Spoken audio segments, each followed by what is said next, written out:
About a year ago, I wrote a book called How to Say Good Words, a practical guide.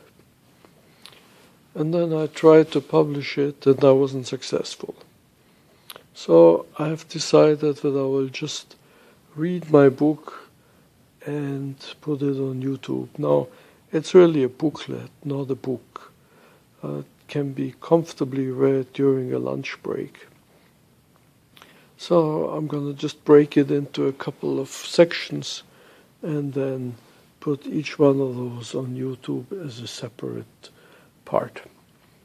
So, introduction about Dave Waltz. During my time as a graduate student, I had the great luck of getting introduced to Dr. David Waltz. He took it upon himself to mentor me, with no need whatsoever for him to do so, and with no prospect of ever getting anything in return. For a while I was working for him, without giving up on some of my other job activities. A long story that is irrelevant to this introduction. He was wonderful and kind boss, and then crisis struck. I lost my mother to a stroke, and shortly afterwards got into a severe argument with one of my other work partners. I felt terrible. I knew that I was not entirely faultless, but I felt that I was mostly right, and given the situation with my mother, I should have received a small degree of accommodation. One day, shortly after, I had a meeting with Dr. Waltz and told him that I was involved in an argument. I expected that he would ask probing questions and then tell me who was right in his opinion. Instead, he said to me, "The way I know you, I'm sure you are the one who is right." I cried after that. Years later, when Dr. Waltz passed away, I found out that he had mentored dozens of other people and had touched the lives of hundreds, if not thousands, for good.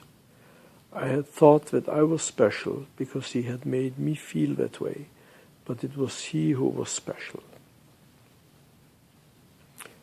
Section 2.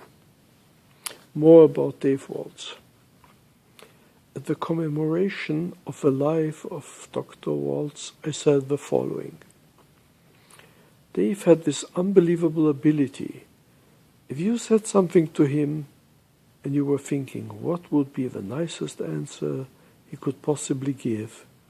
He always managed to give an answer that was even nicer than what you had imagined. The world was a better place with Dave around. Section 3. The Lady at the Deli. Many years ago, I used to go to a deli once a week. One of the ladies working there was different from all the others. She was middle-aged, in no way especially beautiful, and yet a light seemed to shine on her face. I watched her week after week, and for every customer she had a kind word. After watching her for many weeks and being very shy, I finally got up the courage to say to her, "You are really a nice person." I was still recovering mentally from an unusual act of bravery, so I barely heard what she replied to me. "It takes a nice person to know a nice person."